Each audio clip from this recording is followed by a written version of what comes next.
Jadi apa sih yang saya lakukan saat sudah mengetahui garis 2 nih? Karena kita harus mengetahui kondisi bayi kita.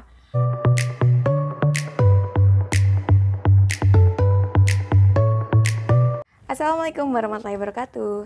Video kali ini Tante Riki ingin sharing kapan sih USG yang tepat saat kita sudah tahu jika kita hamil ataupun sudah garis 2 di tespek. Oke, jadi Tante Riki ini sharing pengalaman Tante Riki sendiri ya, 2 kali hamil dengan kondisi jarak dekat dan alhamdulillah masih dipercaya dengan kondisi riwayat hidrosalping tuba non paten sebelah kanan. Jadi apa sih yang saya lakukan saat sudah mengetahui garis 2 nih? Yang pertama, kabari suami ya, itu pasti. Kabari suami terlebih dahulu untuk kabar baik ini. Lalu yang kedua, periksakan aja dulu ke fasilitas kesehatan terdekat, entah di klinik bidan ataupun di puskesmas ya, untuk mengetahui kondisi kita. Lebih bagus lagi jika kita langsung kontrol ke dokter ataupun spesialis kandungan sehingga kita bisa di USG. Dan apakah sepenting itu USG di awal trimester? Itu penting banget. Kenapa? Karena kita harus mengetahui apakah sudah terdapat kantung janin yang berkembang dan apakah embrionya itu berkembang dengan bagus atau tidak. Karena banyak kasus kantung janinnya itu menempel tidak pada rahim, tetapi berkembangnya pada tuba sehingga menyebabkan kehamilan ektopik ataupun kehamilan yang disebut kehamilan di luar kandungan ya. Itulah pentingnya USG di trimester pertama. Dan Tante Riki sarankan jika ingin USG ataupun kontrol ke dokter spesialis itu kira-kira kurang lebih harus di 7 minggu aja. Karena terkadang di beberapa kasus jika baru garis 2 dan baru kandungannya usia 6 minggu itu jarang terlihat karena memang masih terlalu kecil ataupun memang tidak terlihat karena kondisi si ibunya itu terlalu overweight ataupun terlalu gemuk gitu ya. Tapi memang paling solusinya dokter jika nggak terlihat USG-nya itu langsung melalui vagina kita ataupun dengan melakukan USG transvaginal. Jadi jika transvaginal itu pasti ketahuan adakah kantong janin atau tidak di rahim kita.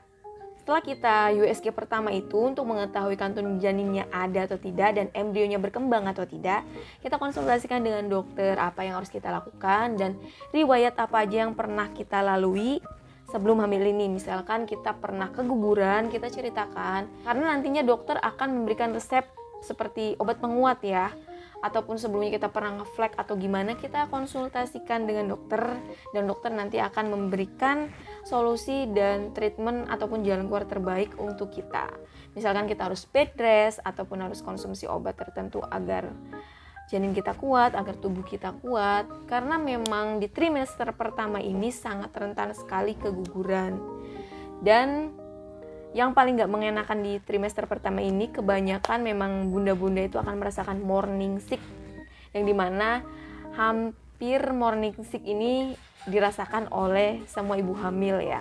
Dan parah-parahnya morning sick ini kita bisa sampai gak bisa makan dan gak bisa minum dan ujung-ujungnya kita diopname ataupun dirawat rawat inap di rumah sakit ya untuk memulihkan kondisi kita. Mungkin bagusnya ya buat bunda-bunda yang mungkin memiliki budget lebih, kontrol atau konsultasikan setiap bulan secara teratur kondisi kandungan kita. Tetapi memang gak wajib sih. Yang wajibnya itu memang setiap trimester aja, di trimester awal, trimester kedua, dan yang terakhir itu di trimester ketiga itu pas usia kandungan memasuki 7 bulan itu harus benar-benar maintain ya. Apalagi jika kita sudah memasuki usia kandungan 9 bulan itu biasanya setiap minggu harus kontrol karena kita harus mengetahui kondisi bayi kita dan kondisi kita sendiri, apakah kita sudah siap untuk persalinan atau belum dan apa aja yang dibutuhkan dan yang kurang gitu.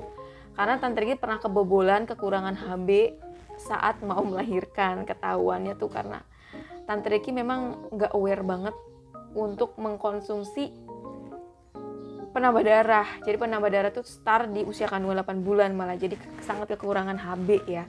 Jadi utamanya memang USG itu yang paling penting tuh di usia kehamilan pertama kali kita mengetahui hamil ya mom.